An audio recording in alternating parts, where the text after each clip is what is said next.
तसं म्हणल्यामुळे तू जास्तीच करायला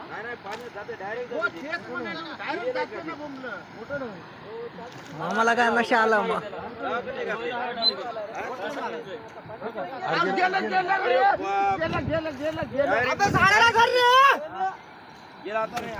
आता सापडत त्याला म्हणायला जाऊ नको जाऊ नको जाऊ नको नाही पोहत नाही कोणी बी एवढ्या आता पोहत असते गेलं गेलं अरे बाप रे बाप